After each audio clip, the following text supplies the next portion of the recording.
ওহির বাণী এটা কোনো মন্ত্রীর বাণী না, ওহির বাণী এটা কোনো প্রেসিডেন্টের বাণী না, ওহির বাণী প্রধানমন্ত্রীর বাণী না, ওহির বাণী রাজা বাদশার বাণী নয়, ওহির বাণী আমাদের কাছে পাঠিয়েছে কে? এই কালামুল্লাহ মাজিদের ওজন আছে না নাই? আল্লাহ বললেন ইন্না সানুলকি আলাইকা কওলান সাকিলা, নবী গো কোরআনের বাণী এটা হালকা কোনো বাণী নয়, এটা ভারী একটা বাণী। এই বাণী যদি আমি সাগরে নাজিল করতাম, এই কোরআনের বাণী যদি আমি জঙ্গলে নাজিল করতাম, আর এই কোরআনের বাণী যদি আমি পাহাড়ের মধ্যে নাজিল করতাম, কোরআনের ভারে বড় বড় পাহাড়গুলো মুহূর্তের মধ্যে ভেঙে চুরে খান খান হয়ে যেত।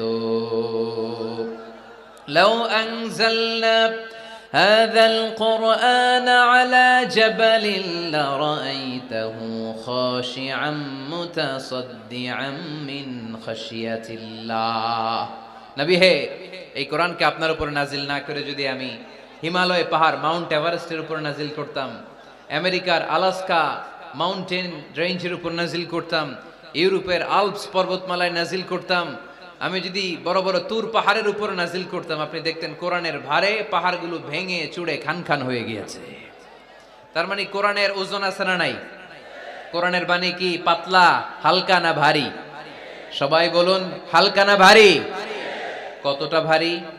রাসূল সাল্লাল্লাহু আলাইহি ওয়াসাল্লাম যখন ওটের উপর বসে থাকতেন, তখন কোরআনের আয়াত নাজিল হলে ওটের পা মাটির মধ্যে দেবে যেত।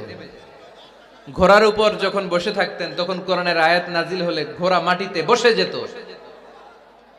মাঝে মাঝে আল্লাহ রাসূল সাহাবীদের পায়ের উপরে মাথা রেখে ঘুমাতেন। সাইয়েদনা যায়েদ রাদিয়াল্লাহু তাআলা আনহুর পায়ের মধ্যে রানের মধ্যে মাথা রেখে বিশ্বনবী একবার ঘুমালেন। যায়েদ রাদিয়াল্লাহু তাআলা আনহু বলেন, অনেকক্ষণ বিশ্বনবী শুয়ে রইলেন, কিন্তু আমার কষ্ট হয় নাই, আমি টের পাই নাই। কিন্তু হঠাৎ বিশ্বনবীর উপর কোরআন যখন নাজিল হওয়া শুরু হয়ে গেল, আমার মনে হলো বিশ্বনবীর মাথার ওজন উহুদ পাহাড়ের সমান ভারী হয়ে গেছে।